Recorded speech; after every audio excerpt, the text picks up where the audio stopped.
Hello guys, welcome back to Crypto Hassy. For today's video, I'm going to share you another project called Forgate. But before that, let me remind you that this is not a financial advice. This is for entertainment purposes only. So without further ado, let's get into it. The future is something everyone talks about. So market speculate on it, analysis debate it, social media argues about it non-stop, but most of the time prediction are just opinions. They're easy to make, cheap to post, and hard to measure. Forgate exists because of a simple question. So what if prediction had consequences? So Forgate is a Web3 based prediction market platform designed to turn opinions into measurable signals.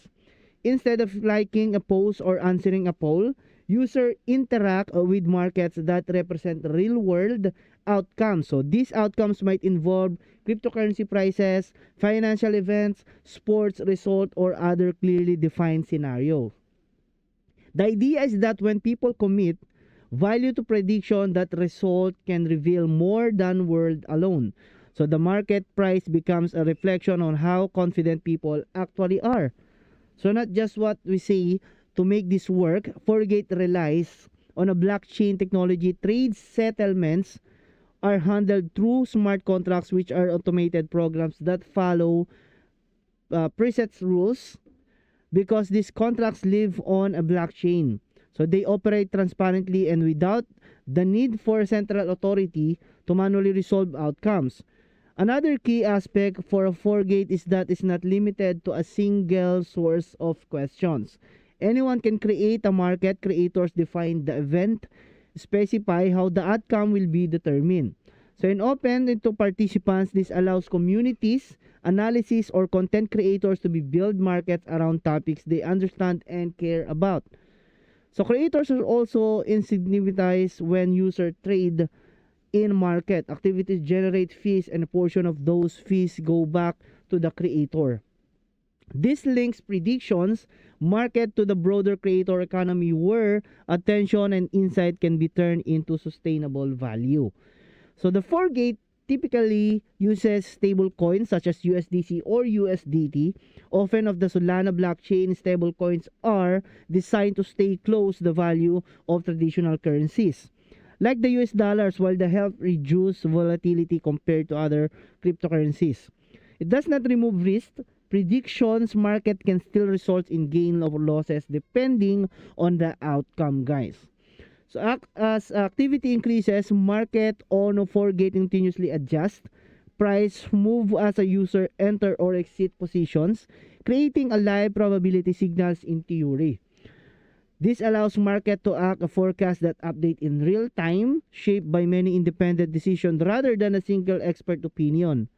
So however, Forgate is also operates within an important boundaries. It's not a regulated financial exchange and participation crisis risk. The platform describes its market to informational or intermental focus, and they are intended as where such as platform are legally permitted. You can ask the chat GPT, guys, if you want to learn more. So what does the Forgate represent in larger sense? It reflects a shift of involving Web3 platforms are experimenting with systems where users don't just consume information. They actively shape it. Incentives, transparency, and decentralization are combined to create new kinds of digital marketplaces. So the Forgate isn't just a predicting outcomes. Okay? So it's about testing, whatever collecting decisions, making back by real incentives, and can be produce better signal about uncertain future. So whether you see it's forecasting tool, a social experiment, or a new kind of market, Forgate is a highlight of growing idea. So the future isn't just predicted, it's priced. And also guys, they have a one tap 100% chance luck wheel. So it's sure that you can get an airdrop, $10, 100, iPhone 17 Pro, signed football, signed jersey, and poker card guy right here, guys. So also an airdrop. So that's 100% win, guys. So how can you join? Just sign up here or click the link on my description down below. So total trading, for every $100, you will get one spin, guys. Okay? So participants earn 1 spin per 100. Spin must be used before the event ends. Bonus rewards will be distributed in USDT. So there is no physical reward. It will be converted into USDT after you got your prizes, guys. Okay? So this is the term and condition.